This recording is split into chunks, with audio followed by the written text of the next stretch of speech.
দেখুন এইটা হচ্ছে দিল্লির একটা রাস্তা।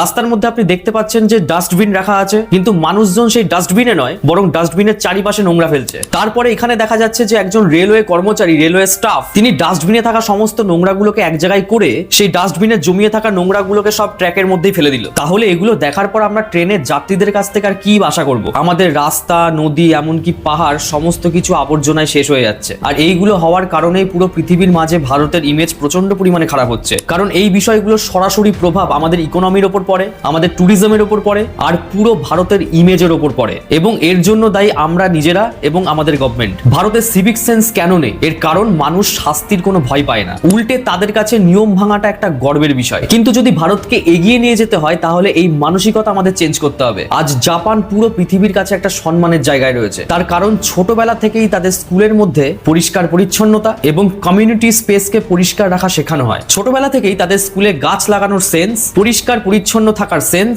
অন্য মানুষকে কিভাবে সম্মান করতে হয় তার সেন্স, যেমন ধৈর্য রাখা মানে লাইনে দাঁড়িয়ে থাকা, এই সমস্ত কিছু সেই সব স্কুলে শেখানো হয়। আর এইগুলো যদি আমাদের এখানে শেখানো হয় তাহলে আশা করা যায় যে আগামী ভবিষ্যতেও আমরা জাপানের সঙ্গে তাল মিলিয়ে চলতে পারবো।